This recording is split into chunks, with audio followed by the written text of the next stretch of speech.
Shalom Bapak Ibu Saudara yang dikasihi Tuhan. Seri pengajaran hari ini berjudul Perlukah orang Kristen beribadah?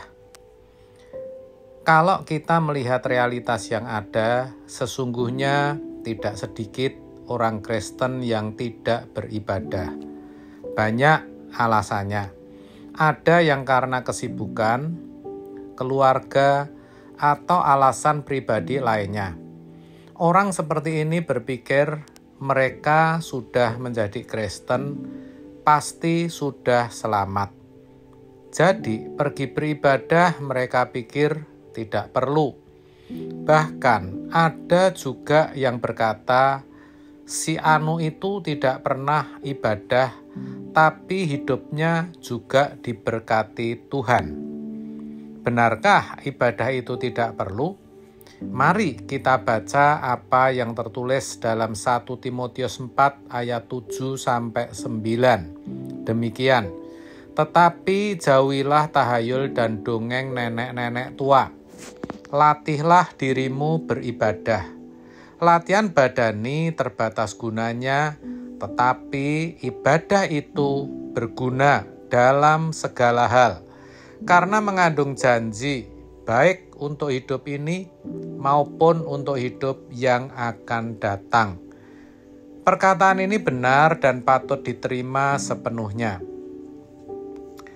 Ayat ini berbicara tentang ibadah, saudara. Apa itu ibadah?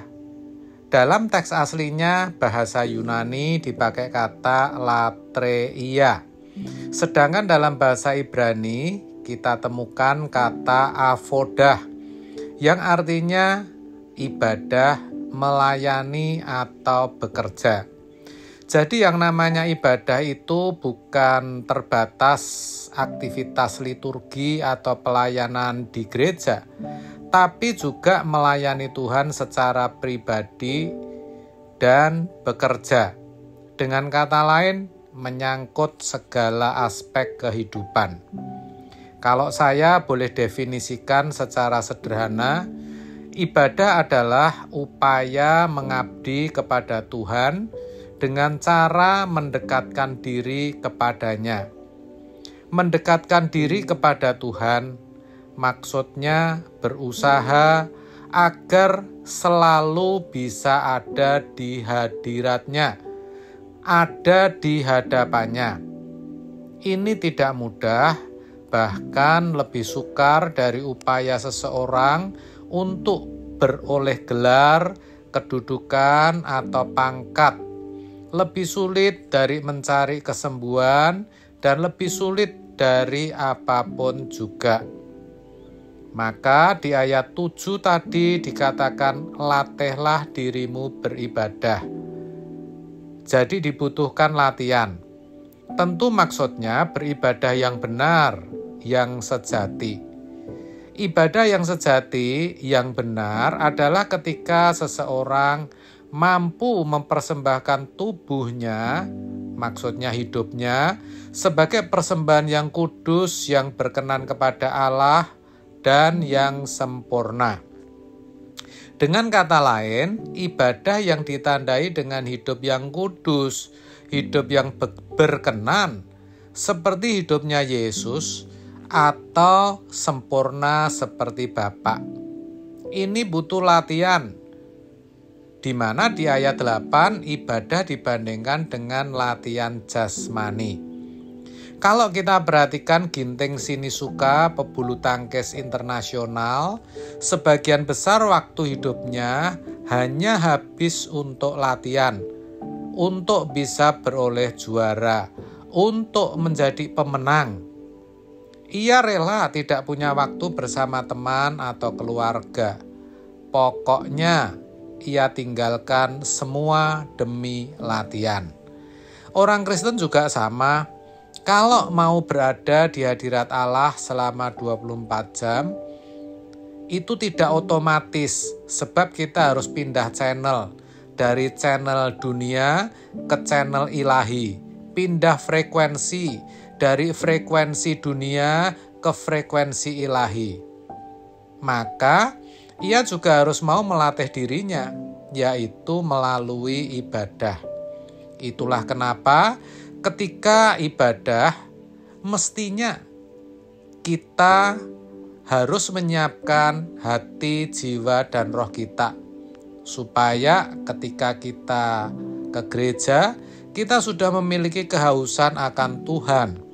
Dan ketika diajak untuk memuji, kita bisa benar-benar menghayati sehingga bisa masuk ke hadirat Allah. Dan akhirnya ketika firman ditaburkan, hati kita sudah seperti padang yang gersang, yang merindukan air.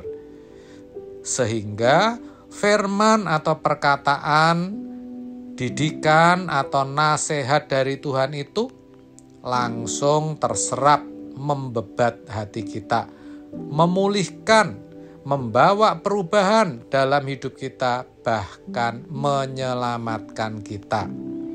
Alkitab berkata, iman timbul dari pendengaran, pendengaran akan firman Allah, yaitu Injil.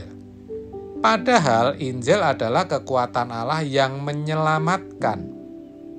Ketika Injil yang kita dengar sampai kepada kedalaman hati, maka ketika kita menghadapi situasi atau keadaan yang tidak kita harapkan atau tidak kita inginkan, yang barangkali membuat hidup kita tertekan bahkan menderita, firman itu akan muncul dalam pikiran kita. Dan oleh pertolongan Roh Kudus, kita tidak hanya mendapat penghiburan dan kekuatan, tetapi juga mampu hidup sesuai firman yang muncul di pikiran kita, sehingga semua bisa kita lalui dengan baik.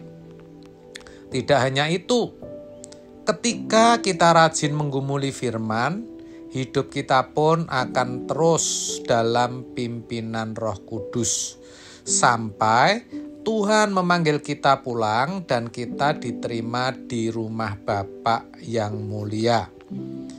Itulah sebabnya tadi dikatakan ibadah itu mengandung janji, baik untuk hidup ini maupun hidup yang akan datang.